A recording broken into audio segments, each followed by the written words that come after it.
On to personal branding. What exactly is personal branding? And I would like to start by looking into a question that Alexa Mozi posed. He says, if everybody in the planet knew exactly what your business was offering and how you would provide them value, would you make money?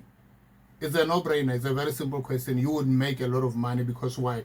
You are bringing value to people's lives and you are changing people's lives in a way. And I always say in this show that if you can find a way to evaporate people's problems, they will beat a path to your door to pay you just to take out the pain they are going through. And that is simply called value. It's a non-effortal way of going out to the customer and making money. Essentially, money then comes as a residue, as a side effect, not as something that you are chasing. But how do you attach that to your personal branding, building your personal brand? What is a personal brand? A personal brand is you and the influence your name has as you go out there. Your name carries. That is your personal brand. But building a personal brand is no longer an option for anybody that wants to build a successful business in the long run. You want to be out there educating customers about who exactly you are and what you stand for. Eventually they come up, they remember you always, they come up and they do what? They give you money. So starting a personal brand, how do you go about it? How does the whole thing start? You want to be clear. Number one, you want to be clear on what you stand for, what you want to be known for. What do you want to be known for? If you are selling blenders, for example, or if you are selling kettles, you are selling air fryers, if you are selling hair dryers, this small appliance, the home-based ones, what would you like to be known for? If you are fixing and selling, you would want to be known for reliability, for example. Somebody knowing that if we bought from this guy, the products are reliable and they take time. Or if there's a problem with an appliance, this guy comes through to rescue us by fixing. He responds timely. He's the go-to guy. He's never the guy who would take 2 days to respond. So you are swimming in a market that's populated with a lot of competition and you want to stand out. What you get to be known for is essentially your hub, your hot, undeniable base around what you are doing, what you stand for. That is what will take your head out of the majority of the competition. So you are reliable. You might build your base around that, saying that I want to be honest, I want to conduct my business. I mean, if you are living around here, you know what's happening with the people that repair appliances, for example, people that repair fridges. The guy comes, he says he's fixed it today. 2 days down, the fridge is not freezing, or there's just something else, and then guess what? You try pick a call to reach out to him. He doesn't pick. He never comes back to you. But you want to go in there and saturate the market with your name, the power of your name and what you stand for. Essentially, these are the things that make you unique. People want to go to somebody that somehow seems to know where they are going, and most importantly, how to get there, because there's not a lot of people that possess those two qualities. And those two qualities sort of make you unique. You sort of command the game. You sort of say, not everybody does it. I'm the only person that does it. So with your personal brand, you want to sell the message that I am unique.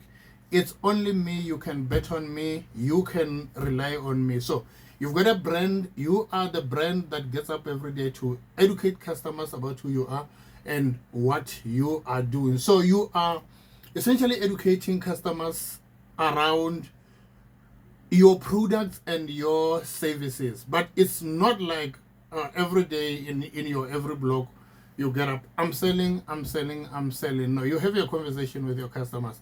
As I said, educating your customers is the most important thing. And this is a long run kind of a game. It's not the thing that you are doing to push sales, because a personal brand isn't a business.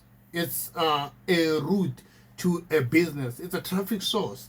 It's something that you are using to get the traffic to your business, to your brand, without always saying that I'm selling. But when you're doing sales, you are doing sales. But when you have a blog online, be it's your social media, your Facebook, your YouTube, where you constantly put up to educate your customers, to advise your customers, and most importantly, to give for free. And this is what a lot of young people don't understand.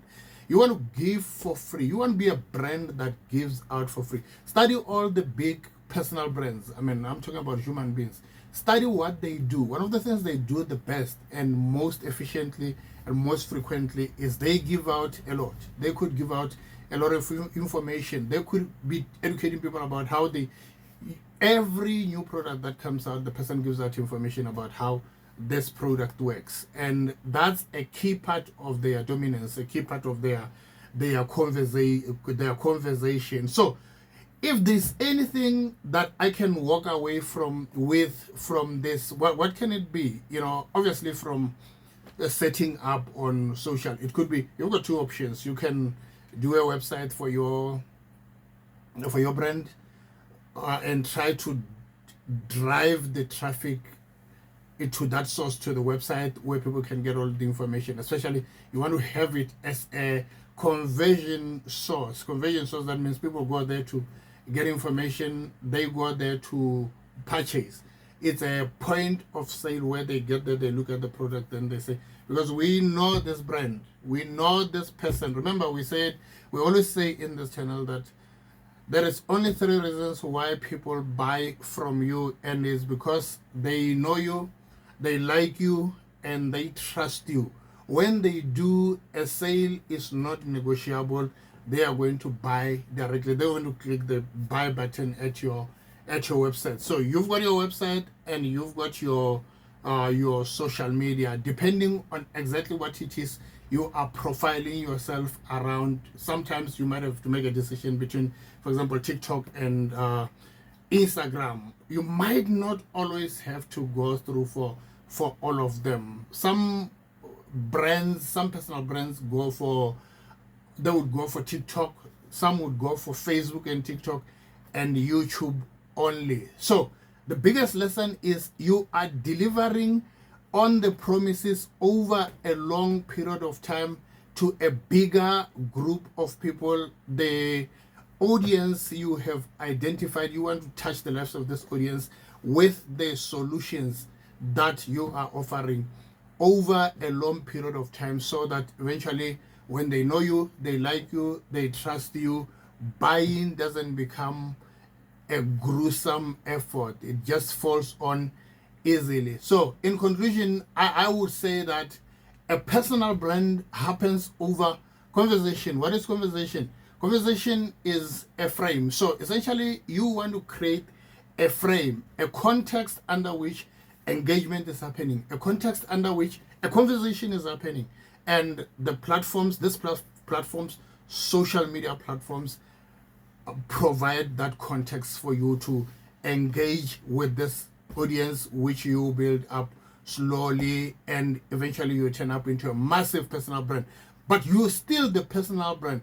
If I go online right now and I'm looking for your presence and I don't find you, that's your brand. If I go online or on social and I'm looking for you and I find you and you've got massive presence, that's your brand. The brand you are taking out there is you. If you are a silent brand, that is you, and that is what the customers are going to pick. That is what your audience is going to pick. If you are a brand that shows up once in 3 months with some blog and then you disappear, that is the brand you. A brand that shows up and vanishes. Never forget that. And guys, thank you so much for watching. And if you haven't subscribed as yet, please click the subscribe button below. I really, really, really appreciate it. Thank you.